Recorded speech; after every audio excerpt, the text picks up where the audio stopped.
Yeah. So this is so L infinity is a set of all bounded sequence with supna, and L1 is set of all absolutely summable sequences. So the elements are sequences. Take a couple of minutes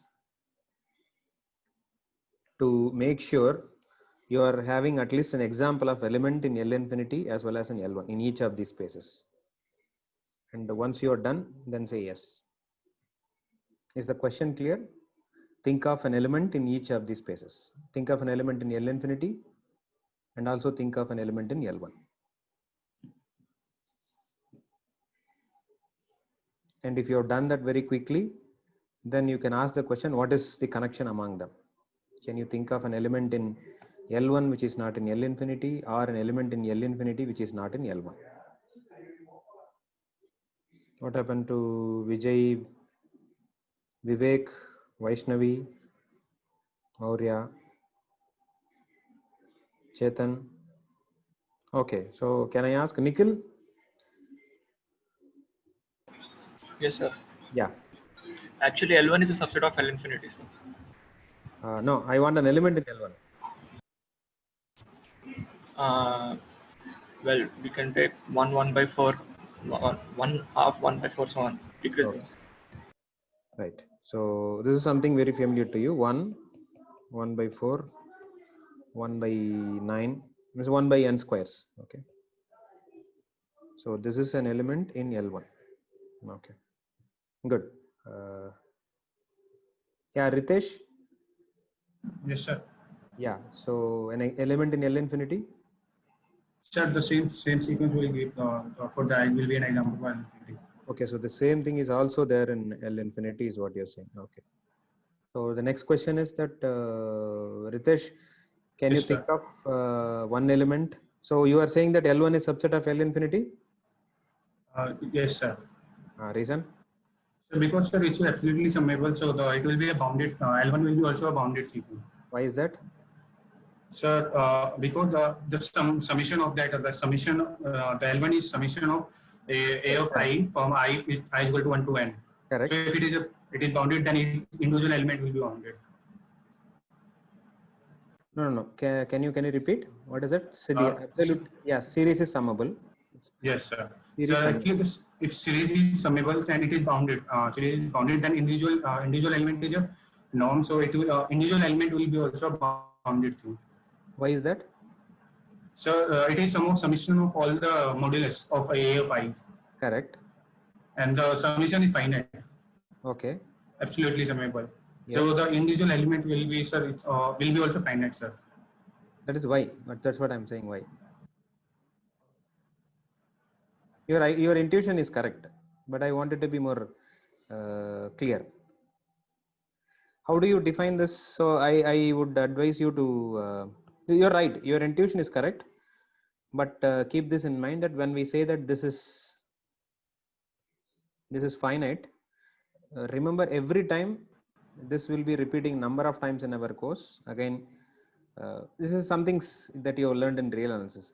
This is just a symbol saying that this number converging is equivalent to saying how you define the sum through the partial sums, if you remember. Correct? Yes, sir. So ak, I will take k equal to 1 to n. So I take the first terms and I will ask the question whether Sn converges. So convergence of a series is tackled or in fact defined by whether the partial sums are converging or not. Right. Now what you are saying is, since this series convergence it is finite, the terms has to be finite is what you are saying. Yes, sir. But that is intuitively right. You are thinking that A1 has to be less than or equal to some of the other terms because it's modulus. But what is more needed for later also is that you might have learned this fact that if a series converges, then the terms of the sequence converges to 0. Have you done this? If the series sigma an converges, Yes, sir. then the sequence converges to 0. Do you remember? Sir.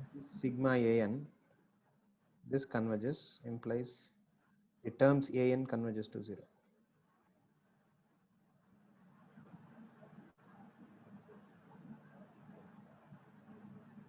How many of you remember this? Maybe I'll clearing it up.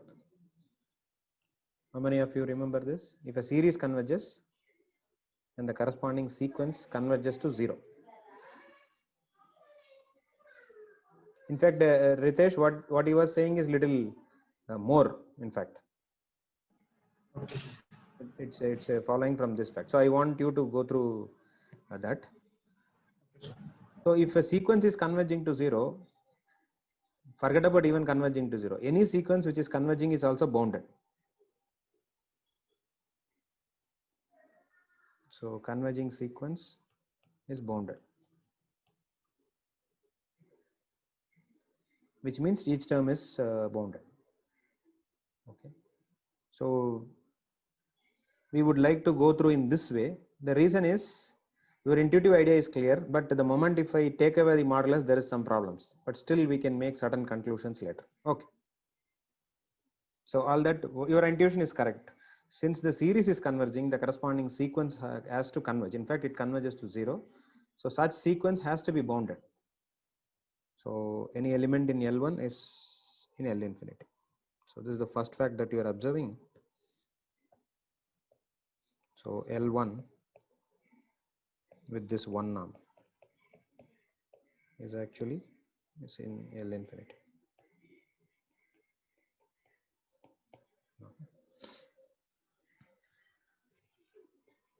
Now are you able to see the other way? So obvious question is that are there any difference? And I think yesterday itself we have answered. I think Srijana gave an example to say that this inclusion is actually strict. Okay, you can take all elements as one constant sequence 1 that is bounded, but you cannot have a sum.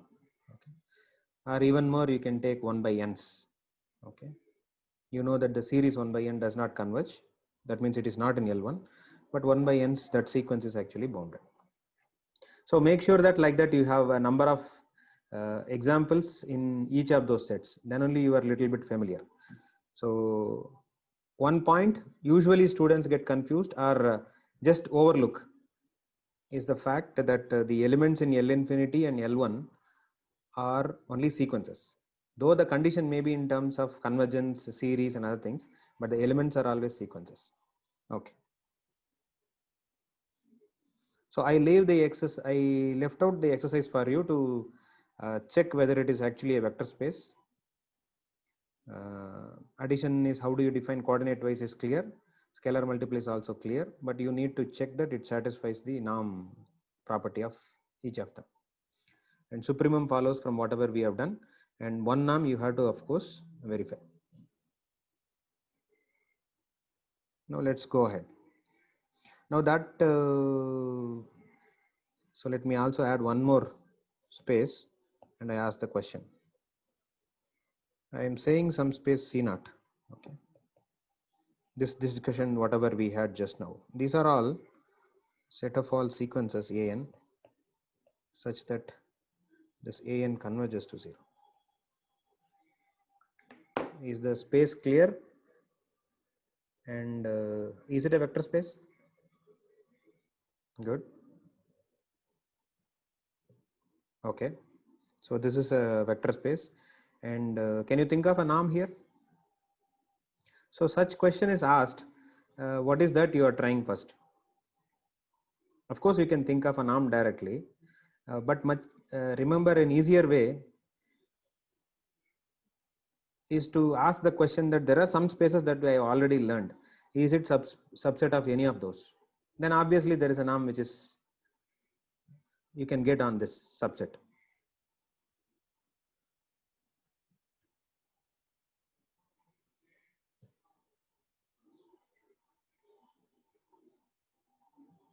Yeah, Jayant.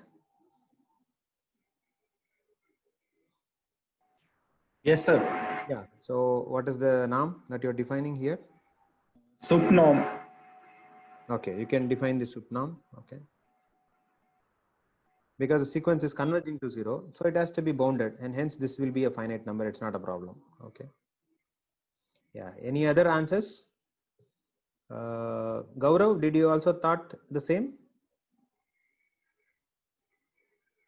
Yes, sir. C node is the subset of that L1. Okay. So. So we can define the same. So, Okay. So the moment you understand C naught is a subset of L infinity, you can define this norm whatever already it is written. If you can also see that C naught is a subset of L1, then you can define this also. Is it so? Is C naught a subset of? So this is coming from the fact C naught is subset of L infinity, and hence we can define this now.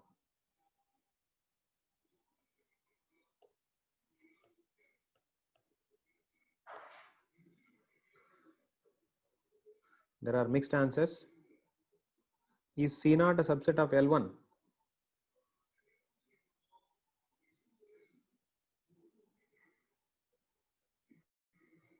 There are few yes and few no.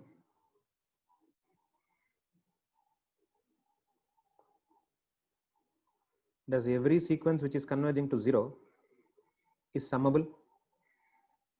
Absolutely. Standard example is there.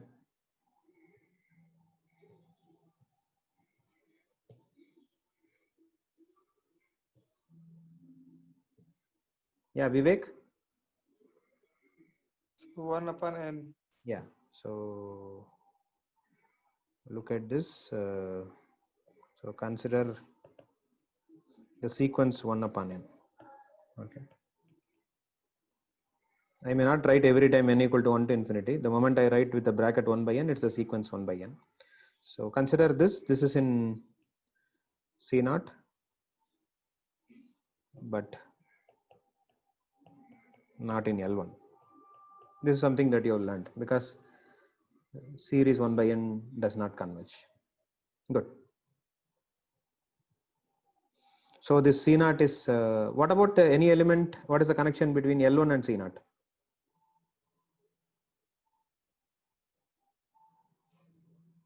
Just now we have already done. If an element is in L1, the series is absolutely summable. And if the series is finite, if series converges, then the nth term should go to 0 with absolute term. If the modulus of ans goes to 0, does it also imply that an should go to 0? So you use all the facts and conclude that yes. Okay. So are you able to see what is the conclusion that I'm making?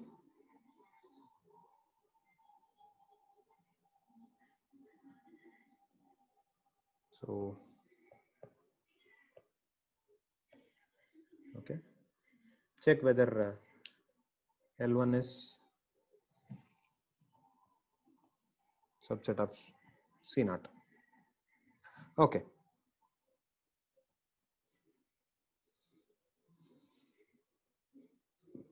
Since we have come up to this stage, maybe I'll also define this space C naught naught. Okay. So this space is, I'll tell in words and then I will, you try to understand. So this C naught naught is, I'm collecting all the sequences again. And the extra condition that I'm putting is that after a stage in this sequence, all the elements are 0.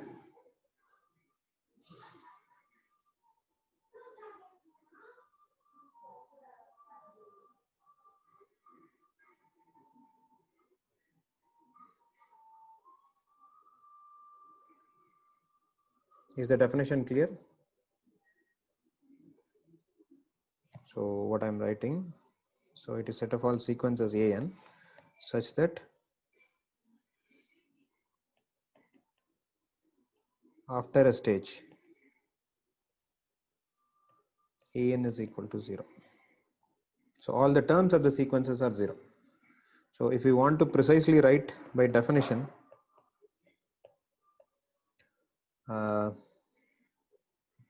Yeah. Yeah, Guru Prasad, can you give? Suppose if I Yes, want to write it mathematically, what is there this? exists n naught belongs to n Yeah, so there exists some n naught belongs to n that such that for an is all equal to n bigger than or equal to this n naught. an is equal to 0. Okay.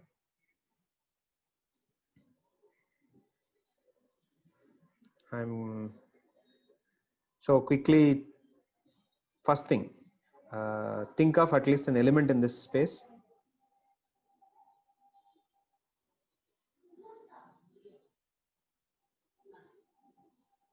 If you got an element in this space, then say yes.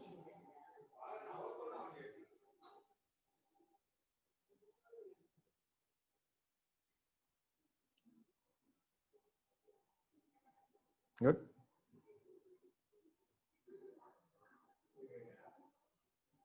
Yeah, Harsh, can you give the element? Yes, so 1 and then all zeros. Yes, good. Okay. This is a typical example. Good. Now, next question is, can you think of it as a vector space? Is it a Yes. vector space? Yes, sir. Good. Okay. That's nice. You're doing fast. Then can you think, is there any connection between this C naught and C naught? C node will belong to C node. It's not belong to. It's a subset, not belong. So C naught is smaller than C naught. Yes? Yes, sir. Yeah. Okay. So these are quick. So quick things like C naught is subset of C naught. I'm not writing you. I will leave it for your discussion time to find out. And you can also ask the question that whether C naught is subset of L1, or what is the connection between L1 and C naught? What is the connection between C naught and L infinity? Since C naught is subset of C naught, it will be subset of L infinity also. So ask all those questions, whether C naught is subset of L1. Is C naught subset of L1? If you think so, then say yes.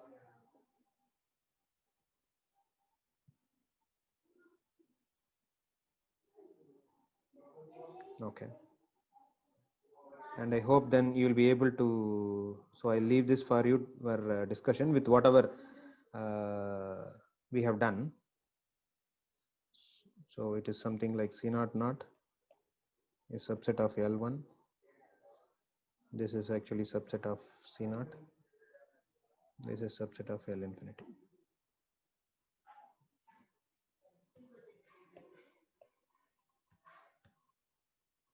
Okay. And check, these are all kind of strict inclusions. Okay. That means there is an element in L1 which is not at all in C naught. You can think of. And now the obvious question is, can I define a norm? And the moment you can see this on C naught, now you, since a subset of L1, you can define the one norm also. And since it is a subset of L infinity, you can define the infinity norm also. Okay, so this I leave it for your discussion or exercise. Right.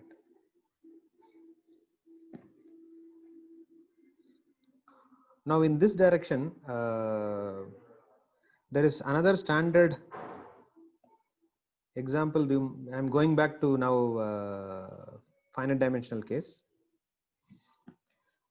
You might have learned this in R2. We have defined one norm and infinite norm, but there is also another norm or metric that you have come across many times, okay, which is coming from the inner product, if you remember. So how many of you remember inner product spaces?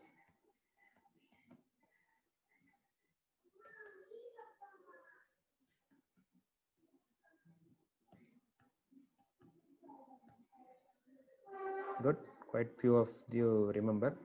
So how do you define an inner product there? It's, you take two elements x1 and x2, and say y1 and y2, I consider the inner product to be x1 y1 plus x2 y2. Okay. This is how you define the inner product.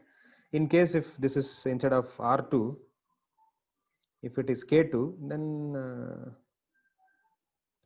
then probably you might consider with a bar if it is complex numbers. Okay. Depending on whether it is real or complex. Now from here you get, there is a distance notion that you also learned from this. So I am writing that. So I'll just call directly with the notation, which I am calling it as x1 square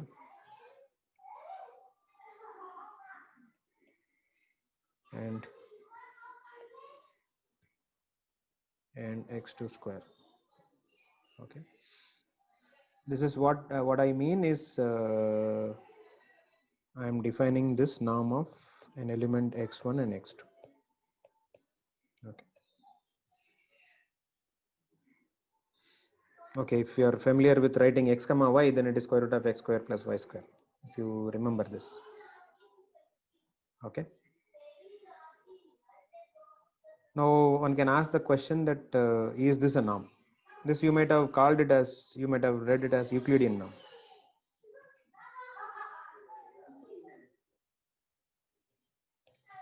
So from where do you get this? This you actually get it from the inner product. Can you say that in the inner product, if I take the same element, let's say y1 and y2 as same as x1 and x2. So for if y1 equal to x1 and y2 equal to x2, and see that you get this. Okay. It will be x1 square and x2 square, and then you are taking the square root. So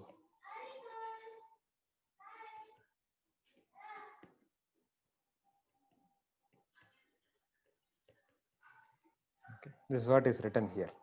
And in the case of complex numbers, you will have x1 into x1 bar. So you will get modulus. So in the single shot, I have done too many things. If you understood everything so far, then say yes. There's an inner product defined for R, or it could be for complex numbers. In the case of complex numbers, the second coordinate will have a bar. And if I take both coordinates same, then if I consider the inner product, you will get this expression. Good. So now the question that we can ask is the following. So I know it is a vector space, and if I define this norm, okay, so is it a nonlinear space?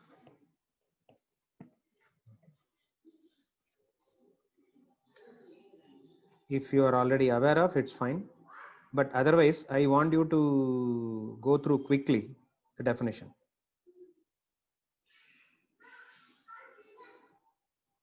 Let's see that. Let's see quickly what are the things that you want. Non-negativity is fine. I'll ask each one of them. Is non-negativity clear? Yes, good. And what about scalar multiple? If I multiply by alpha, and each coordinate you will be multiplying alpha, and inside the modulus, inside this modulus you will have alpha. It will be modulus alpha square in both places. So take the modulus alpha square, and when it comes out of the square root, it becomes just mod alpha. So you will get the homogeneous part. And what about definiteness? I went ahead. Definiteness, if this value, whatever is given here, if this is 0, then the square of that is also 0, and sum of two positive numbers is 0, and hence each of them has to be 0. And from that you can conclude x1 modulus itself is 0, and you get x1 has to be 0 and x2 also has to be 0. So you get the definiteness. If I start with 0, 0, then the norm is also 0. Now what about the triangle inequality? I am clearing it. What about the triangle inequality?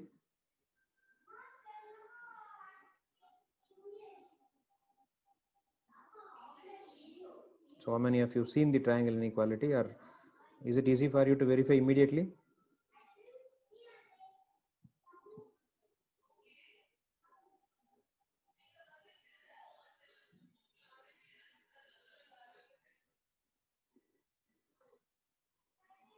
Okay, so those who have, yeah, Guru Prasad, Sir. yeah, you have seen this? Yes, This sir. is Naam. Okay, Srujana, Yes, sir. you have seen this is a inner product. This is a Naam. Yes, sir. Yes. Okay, how do we prove? Using Cauchy-Schwarz inequality. Correct, right, good. So the point, you're right. So I am just clearing it. So you need some other tool to exactly to say that it is a norm to check the inequality. There is something called Cauchy-Schwarz. Okay, I'm just writing it. Check what is this.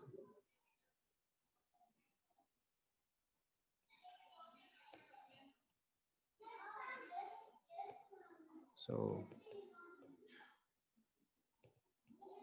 okay, but what we want to do now, of course, if you know what is Cauchy-Schwarz inequality, maybe if you, Sujana, do you remember Cauchy-Schwarz inequality? Yes, sir. Yeah. Product of x comma y norm and y comma x norm is less than or equal to Yeah, inner product. inner product. Sorry, Yes. norm of x. So this is the kind of inequality that you have. And There's a square on the left hand side. is there is a square? Yes, I guess. There should be a square for the inner product, right? Is it? So if I take y to be x, what do you get on the left hand side? Okay. Sorry. Yeah. Good. That's okay. See, keep this again. This looks a very simple thing, like what you did in your schooling, or all through this years. If there is some problem, we will have plenty of inequalities. Make sure that quickly check with some number, and then you are right. Okay. So if I take x to be y, it becomes this side itself is norm x square. So other side is also norm x square. But if I take a square anywhere, it will be going to mismatch. Okay. And I don't expect that you should remember perfectly. That's okay. So using this, one can actually prove. That's what they are saying. Of course, you need to start with 2 addition of vectors, and then you have to prove that. So instead of going through this Cauchy-Schwarz inequality, there is another class of inequalities is what we are going to look at now, which will help us to take care of these things. In fact, more than that, that's what we want to do it now. So for that, we will go through something new as the following. So I consider 2 elements P and Q. Okay, real numbers. Okay,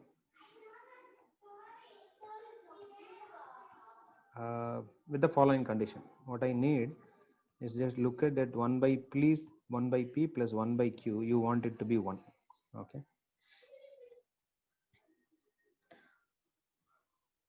And the moment you see this, so just with this equation, can you suggest what are the possible values for P? Can P be 0?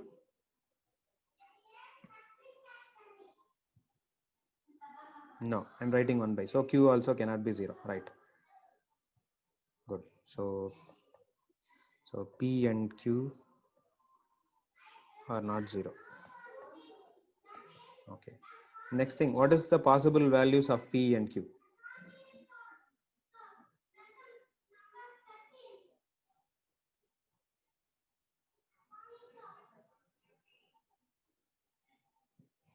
What are the possible values of P and Q?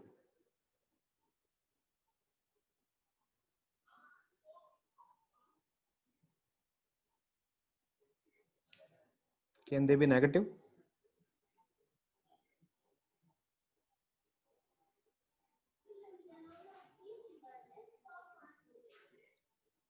Can P and Q be negative?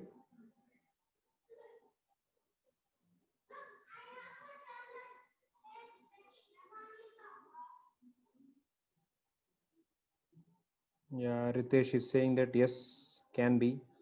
Sir, not simultaneously. Not simultaneously. Okay. So I am rewriting this equation also. So not simultaneously it can be. So if so so P has to be, let us assume this way. So P can be bigger than 0. Yeah, if P is bigger than 0, now can you conclude something about the Q?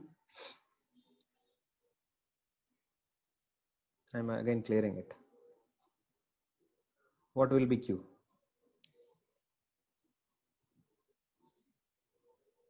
It could be anything. Let's say P is say 1 by 2.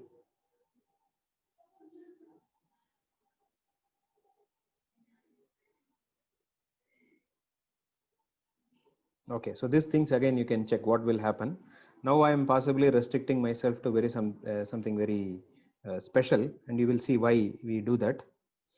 See this equation I can also write it in this fashion. I multiply PQ throughout, so this is also same as saying P plus Q is PQ.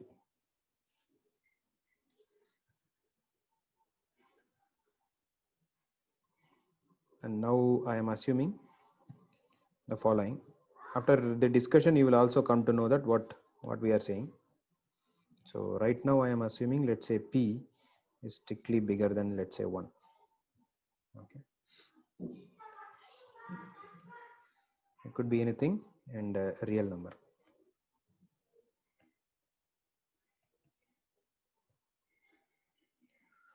Now from this, can you conclude what will be value of Q? Can Q be positive, negative?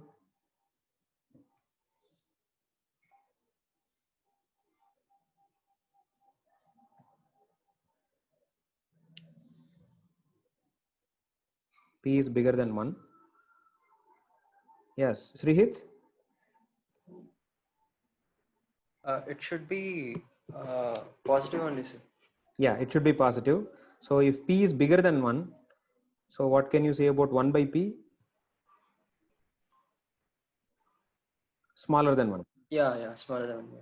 So if I take it to the other side, so 1 by Q will be a positive number. Yeah. And so that's what you are concluding, Q has to be positive. Can Q be less than 1?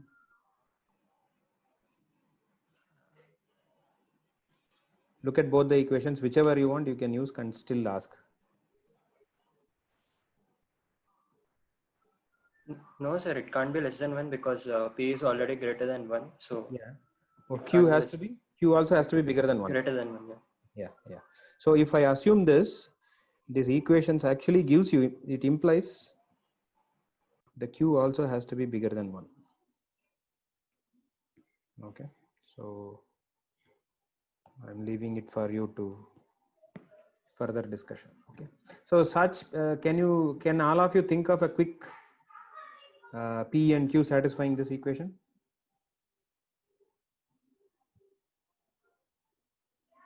There is an obvious. What are the two numbers? If you add or multiply, you will get the same thing. That's what the second equation says. Okay. I know most of you, what is the example that you have in mind? Plus make sure that one more such pair also there. Okay. So I am clearing. So all of you have at least 2 pairs of example. One P and Q is straight. Can you think of one more P and Q? If you got it, then say yes.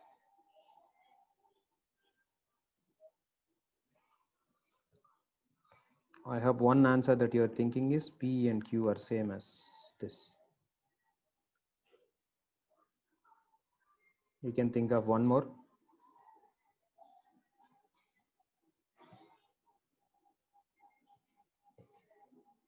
Yeah, Vaishnavi, can you go? Yes. Yeah. Yeah, can you give another pair? What is your P and what is your Q?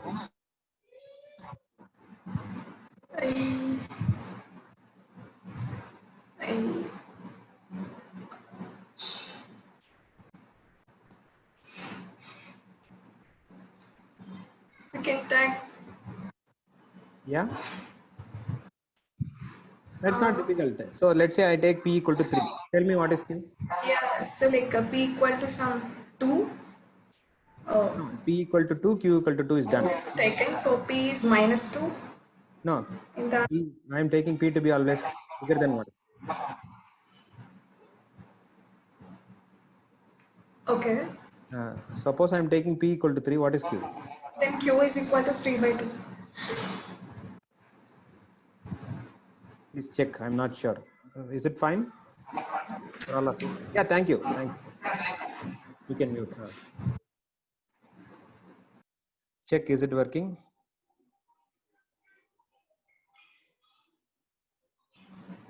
Yeah. Yeah. Okay. So think of, so it has nothing to do with P and Q thinking of only integer. I can even think P equal to say some root 2 and you can still be able to find out. All you need is some number bigger than 1. So you must be able to do this. Okay. Again, this is a unknowingly everybody thinks that when I say P and Q, maybe some integers, only natural numbers in beyond mind.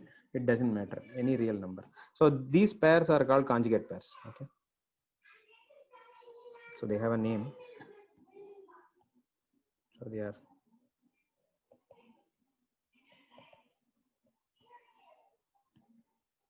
So there's P and Q. Okay. So P and Q are called conjugate pairs. So for these conjugate pairs, we want to establish something, and from that we will deduce plenty of other information. I hope the conjugate pairs are clear. So the first thing we want to create in terms of this inequality is the following, which is I'll write this and then tell me what are the assumptions I have to make. So I consider x power p by p plus y power q by q, and this side I'm considering x into y. Okay, so I am looking for an answer here. I want to fill here with bigger than or equal to or less than or equal to or equal to. Is the question clear?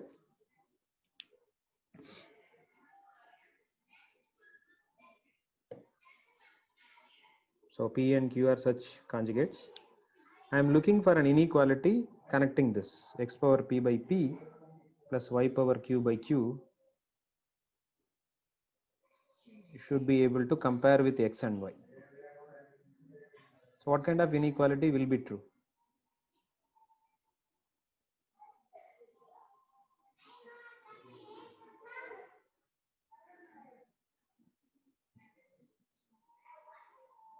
Yeah, Piyush? Yes, the greater than equal to will be right. This is greater than or equal to? Okay, what makes you think it is greater than or equal to? Suppose we can take P and Q to be 2 and 2, right? Yeah, so one possibility is this. Then x square plus y square by 2 is greater than equal to 2x, sorry, x square, right? Right, right. So is that clear? So it is x square by 2 plus y square by 2, and 2 if you push it is 2xy. So it is asking the question that x square plus y square, and can I compare with 2xy? But if you remember, if I bring it to the other side, it is x square plus y square minus 2xy. I know that this is x minus y whole square. That will be always bigger than or equal to 0. So again, rewrite it. I will get this inequality. Okay. Again, the reason for you not giving explicitly asking the question is that you should not worry about what kind of inequality. I mean, quickly you will be able to check it up. Okay. So this is the one we want to. You got the example for P and Q equal to 2 case. You could verify it easily. But what the result that we want to establish is saying that this is true for any P and Q where they are conjugates. Okay. So if P and Q are conjugate pairs, then you should know that this is, then it says that this is true. Any assumptions on x and y?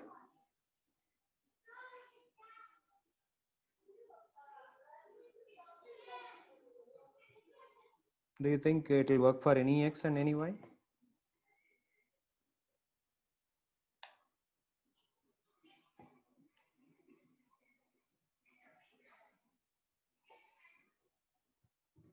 Or should we put some conditions?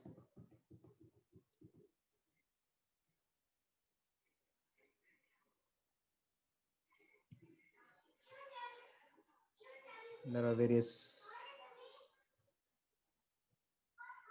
Okay. There are multiple. So I am clearing it up. Does it work for all x and y? If you think so, then say yes. Otherwise, say no.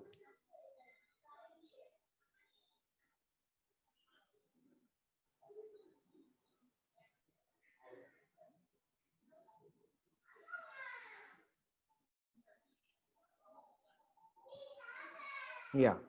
So your guess is correct that it doesn't work for all x and y. So what kind of condition we can put? Easy thing.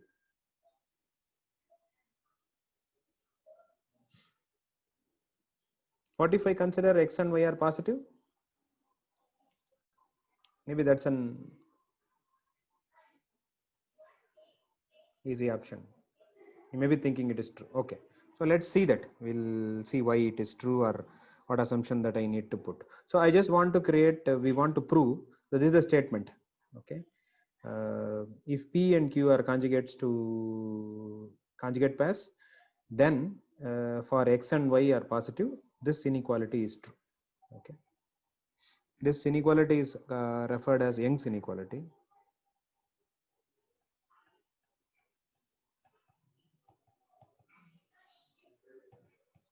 No. So let us try to establish this result, why this is true. So any such problem, this kind of problems, we'll start with the proof is going on the following lines, that we want to get such an inequality. Our aim is that. So assume with the equality, start with the function and check what kind of property these functions have. Okay, that's what we will be doing. And since you have looking for an inequality, maybe some kind of maxima, minima, or optimization or maximizing problem is what we want to use. Okay, so that suggests that I will define a function called f in terms of x. So I'm fixing y. Okay, fix y and define this function as it is. Okay, so x power p by p plus y power q by q minus xy. Okay, so this is my function f of x. So ask the questions that now, is it a continuous function? Is it a continuous function?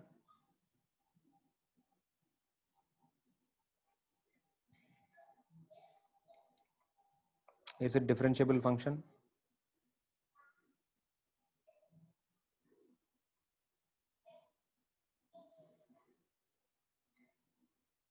Okay, if you are thorough with that, then all that we are going to do is that for this function, fixing the value y, we want to find out what is its minimum value or maximum value.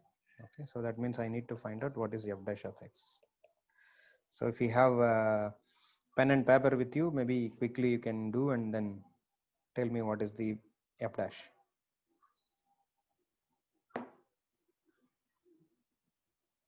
Now in this case, we are going to treat y is fixed, so it's some kind of constant. So what do you get? X to the power p minus 1 minus y. Okay. Remember, y is fixed number. So if I want to find out maximum minima, you will equate it to 0 to find the critical point. So f dash of, so what are the critical points? So the set of all c in real number such that f dash of c is equal to 0. That is how you find out critical numbers, correct? Critical points. So in this case, if something is a critical point, what it should satisfy? If c is a critical point, that means it's c power p minus 1. We were solving for x, remember. So c power p minus 1 should be equal to y. Right.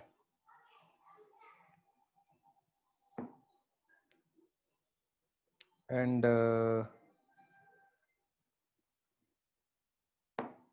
now ask the following question, that whether the c power p minus 1, can it be equal to y for some c? Y is a fixed number. So what is the connection if I want to find out c, what is the connection between c and y from here? It is the p minus 1th root of y.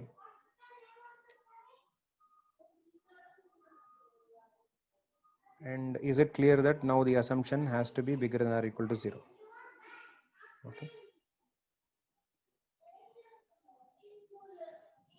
So we are using some serious fact that if you have y which is non-negative, then if I consider the p minus 1th root, that is y power 1 by p minus 1. Okay, this is the p minus 1th root. So this is the c. So this is a unique number, unique positive number c, because I am looking at this whole function from 0 to infinity to r. So that puts us the condition that it is clear that I am looking for x and y to be non-negative.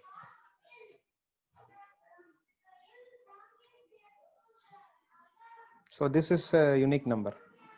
Now I'll ask the question, is it maximum or minimum?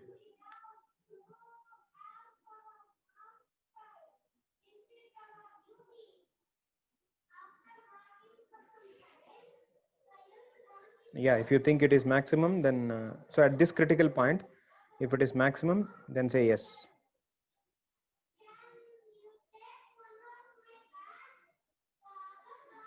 The function takes maximum value at this point if you think.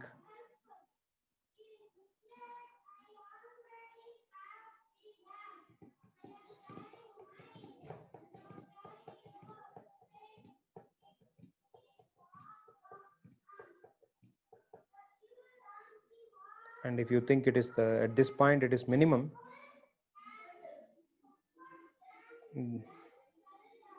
then say no.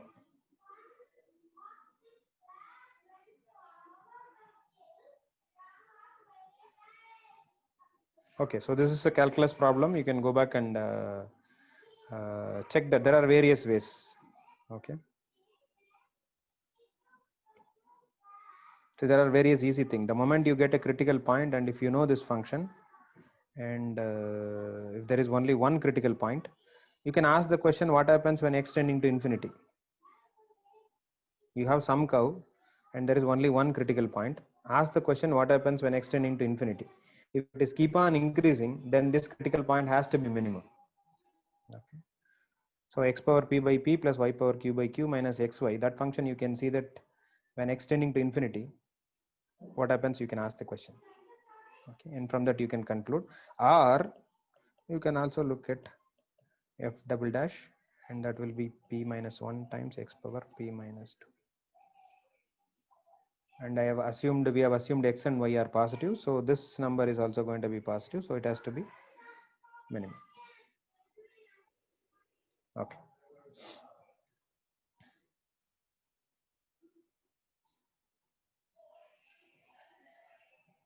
So what is the value at this critical point?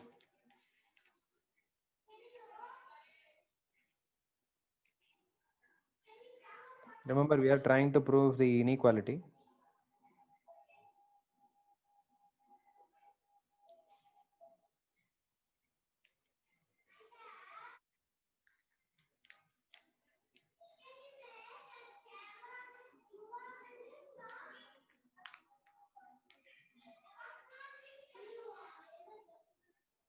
So what do I do? I have to substitute the value c, y is also fixed, appropriately back in this calculation f of x, and I need to check what is the value. Suppose at this point f at c, if this is bigger than or equal to 0, okay, suppose, then can you see that since this is at c it has the minimum value, and at that value itself is bigger than or equal to 0, then for all other points on this domain it has to be bigger than or equal to 0, which is same as saying this expression is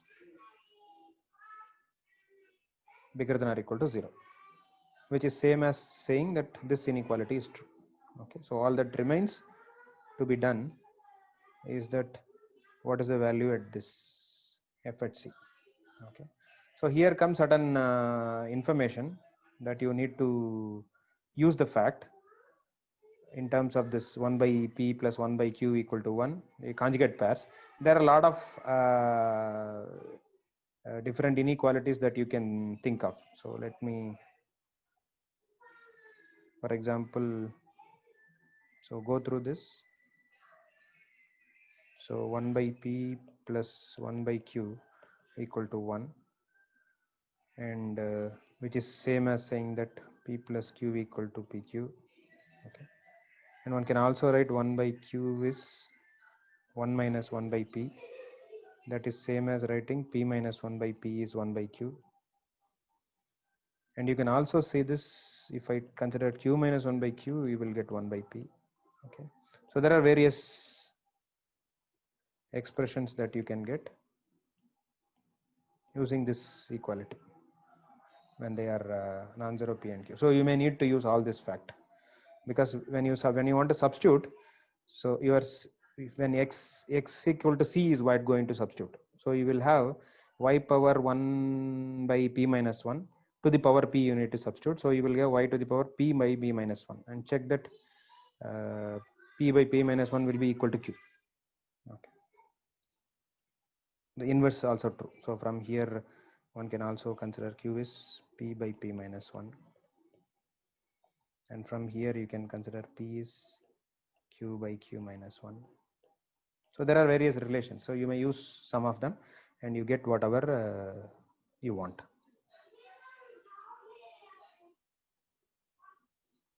So this I am leaving it for you to check what happens the function value at the point C. Okay,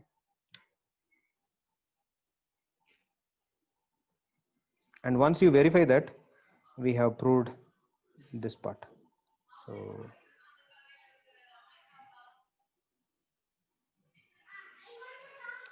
So this part is proved. That means Young's inequality is established. Okay, so that establishes, so that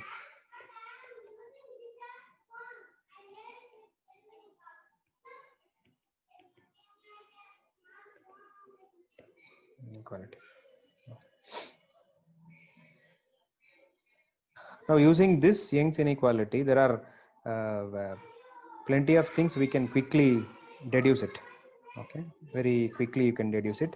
But before going for the discussion, I also want you to look at whenever such inequality comes, again I will ask you to typically check the following things, that when this inequality will be actually equality. Okay, any answer?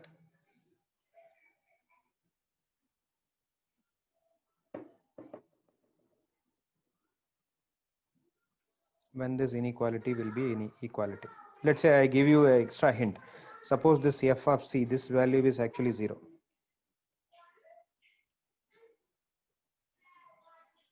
If it is given, that means if I substitute the value c here,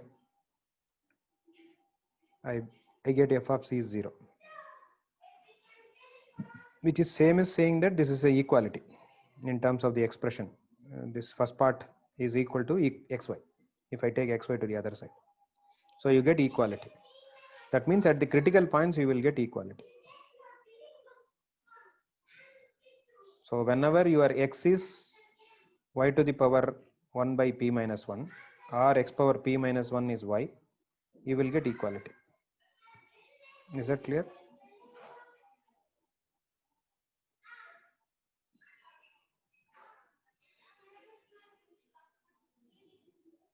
So make sure that, so equality.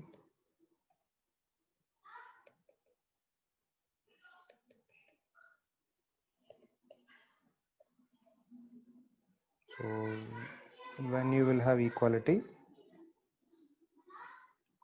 when your x to the power, what is x? When x is equal to x power p minus 1 is equal to y.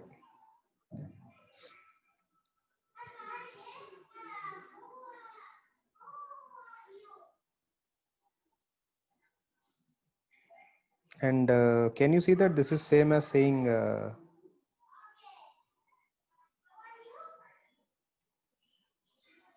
your x power p is equal to, so if I take power of q on both sides, can you see, do you get this? Take a minute to say yes.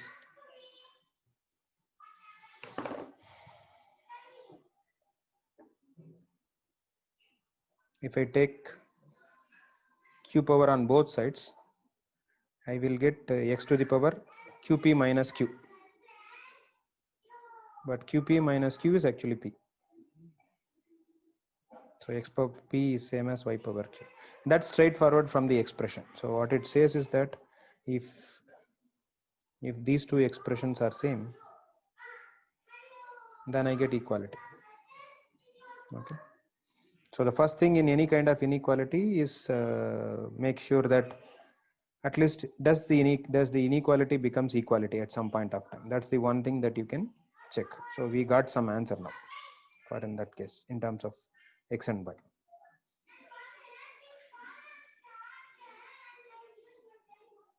Of course, this is same as saying if I multiply by, I can reverse the process. I can take x power qth root of x is same as the pth root of y. You can write it in many fashions because of the conjugate pairs. Right.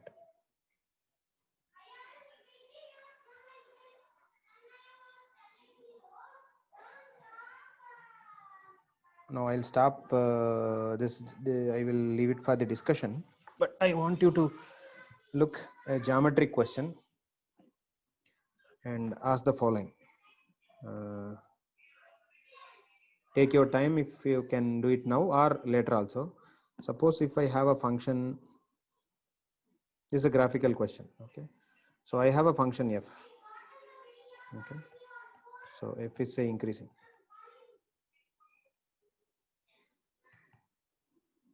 Okay. So f is a function which is kind of increasing, and let's say f at 0 is also say 0. Means it is starting at the origin. Now there is an inverse. Okay, that means what I am asking is, so f composition f of g of x, okay, should be the identity function, say call x.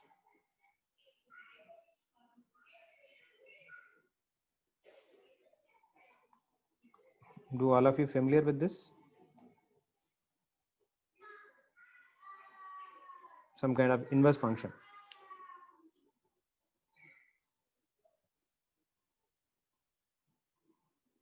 How many of you are familiar? Say yes if you are familiar with.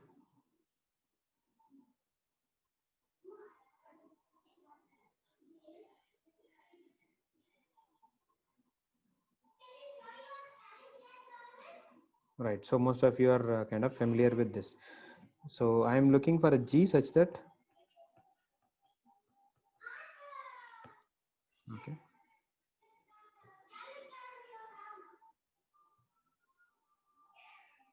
so if this is the function, this is the graph of the function f, and can you say what would be the graph of g?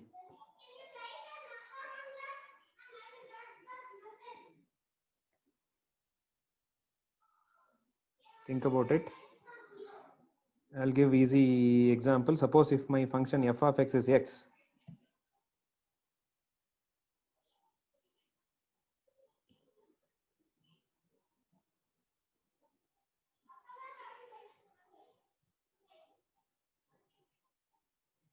suppose my function f of x is x, what is g?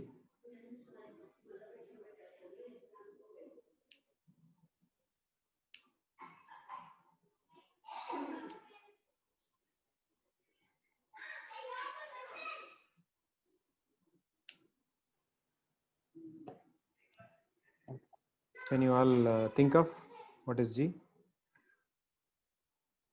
If you get it, then say yes. Okay, so yeah, so one maybe Vaishnavi. Yes, sir. Z is X. Yeah, g of x is also x. Good.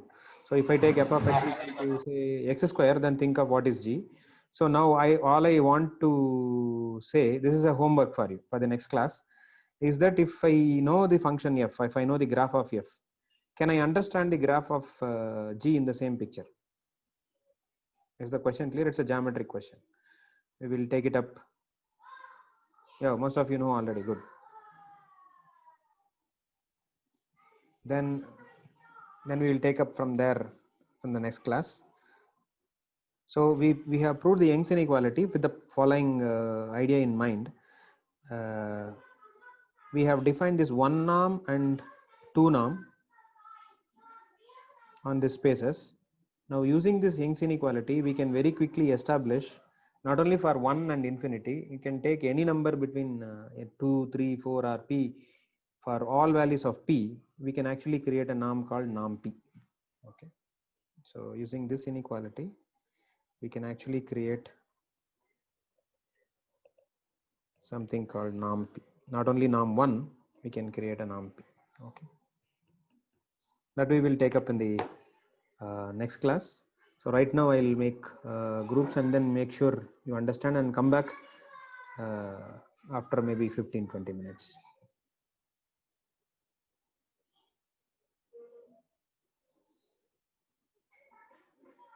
Yeah, if there is any question, you can ask me now.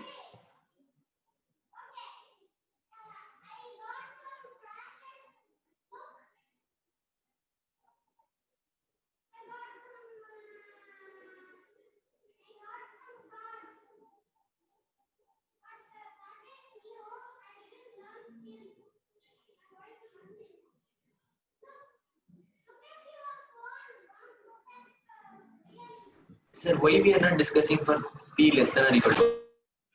Yes. Yeah, we will see that. We will see that.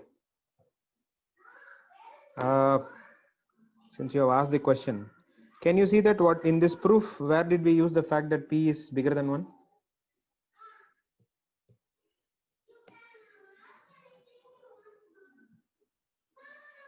For the derivative to be always positive. Yeah. Can you see that this place we have used?